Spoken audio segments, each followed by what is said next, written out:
Halo Pastor Berry, Kodani, dan saudara-saudari semua. Pada kesempatan kali ini saya mau share dari khotbah Pastor Berry yang berjudul Kerendahan Hati. Di sini saudara harus tahu kalau Tuhan punya goal atas setiap hidup kita. Di khotbah sebelumnya, di challenge sebelumnya, kita udah belajar biarkan Tuhan bekerja di dalam setiap hidup kita sesuai dengan caranya Tuhan dan bukan dengan cara kita masing-masing.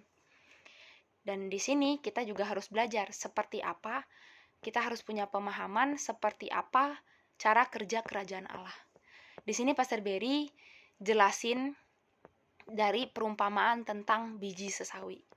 Kita buka sama-sama di Markus 4 ayat 30 sampai 32. Katanya lagi, dengan apa hendak kita membandingkan kerajaan Allah itu? Atau dengan perumpamaan manakah hendaknya kita menggambarkannya? Hal itu seumpama biji sesawi yang ditaburkan di tanah. Memang biji itu yang paling kecil daripada segala jenis benih yang ada di bumi. Tetapi apabila ia ditaburkan, ia tumbuh dan menjadi lebih besar daripada segala sayuran yang lain dan mengeluarkan cabang-cabang yang besar, sehingga burung-burung di udara dapat bersarang dalam naungannya. Di sini kita highlight, tetapi apabila ia ditaburkan, ia tumbuh menjadi lebih besar. Jadi di sini saya akan share apa sih kuncinya supaya benih itu bertumbuh bahkan menjadi lebih besar. Di sini Pastor Berry katakan kenapa seringkali goal Tuhan, kenapa seringkali benih yang udah Tuhan tabur itu tidak bertumbuh dengan baik. Karena kerendahan hati. Kuncinya adalah setiap kita harus punya kerendahan hati. Setiap kita harus kejar yang namanya sikap hati hamba. Karena Tuhan Yesus sendiri pun udah menunjukkan teladannya untuk mempunyai kerendahan hati. Hari itu di Alkitab katakan Tuhan Yesus dibaptis oleh Yohanes Pembaptis. Di ayat selanjutnya, Yohanes Pembaptis pun kaget sendiri dan nolak gitu.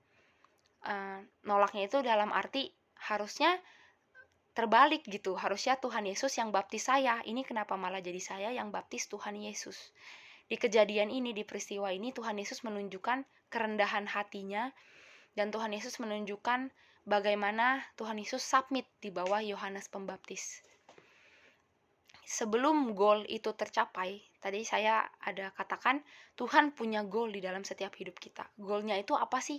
Mungkin jadi Tuhan mau kita jadi preacher, jadi penginjil, jadi worship leader, atau jadi pasukan 3DNA-nya Tuhan yang berkenan, yang luar biasa gitu di depan.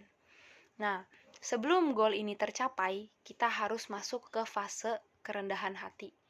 Tanda kutip masa probation gitu kalau di kantor. Kerendahan hati itu apa sih? Kerendahan hati adalah kita bisa mengikuti seseorang di atas kita dengan baik. Di atas kita ini yang dimention bukan soal umur jasmani, bukan berbicara hanya tentang umur jasmani. Mungkin kita kalau disuruh submit di bawah koko cici leader gitu, yang lebih tua, kadif kita yang lebih tua, itu mungkin hal yang mudah dan wajar dilakukan. Yang namanya lebih muda pasti harus submit ke yang lebih tua.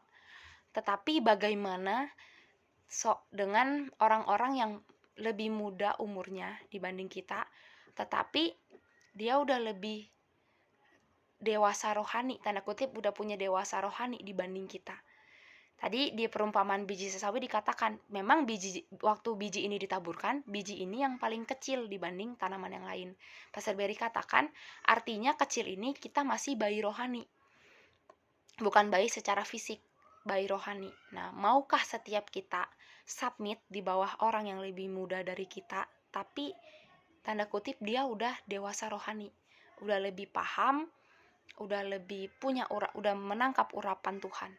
Pastor Berry katakan, sebesar apapun urapan orang, sehebat apapun, sebagus apapun sharing seseorang, tapi kalau kita nggak punya kerendahan hati, kita nggak punya mata yang menghargai dan melihat orang tersebut sebagai hamba Tuhan dan seseorang yang bisa kita belajar dari orang tersebut, kita bisa dapat teladan dari orang tersebut, maka kita nggak akan bisa catch the anointing.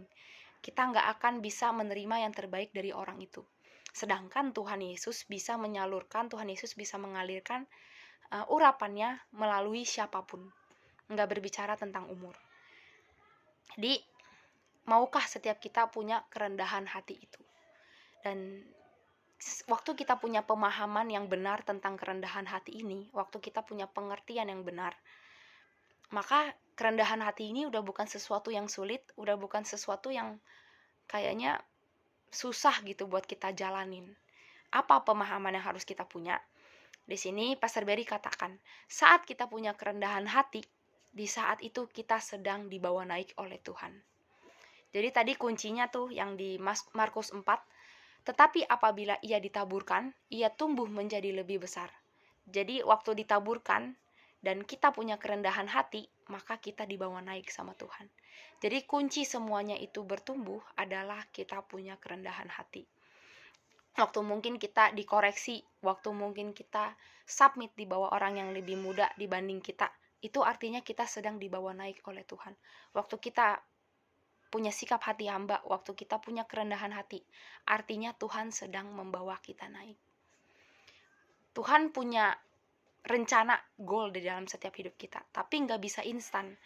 Fase pertama itu kita Tuhan punya goal di dalam setiap hidup kita. Setelah kita tahu Tuhan udah taburkan benih di dalam setiap hidup kita, fase selanjutnya kita diuji gitu tentang kerendahan hatinya. Pastor Berry katakan setiap kita harus jadi hamba yang teruji. Hamba yang teruji ini berarti teruji dari kerendahan hatinya. Setelah kita teruji, baru kita menjadi hamba yang dipercaya dan teruji. Maksudnya apa? Pastor Berry katakan, apapun yang dipercayakan di tangan hamba itu, yang teruji itu, semua yang dipercayakan akan berhasil dan berkenan di hadapan Tuhan. Pasti setiap kita mau ada di fase terakhir ini. Tapi sebelum semuanya itu, kita harus melewati fase kerendahan hati. Sebelum semuanya itu, karena kalau kita dapat yang fase terakhir ini secara instan, kita akan dengan mudahnya membuang semua itu. Kita nggak punya rasa menghargai pada setiap goal Tuhan di dalam setiap hidup kita. Itu kenapa kerendahan hati sangat penting dan menjadi yang utama untuk setiap kita hamba-hamba Tuhan kejar. Sekian yang saya dapat dari sharing Pastor Berry. Terima kasih.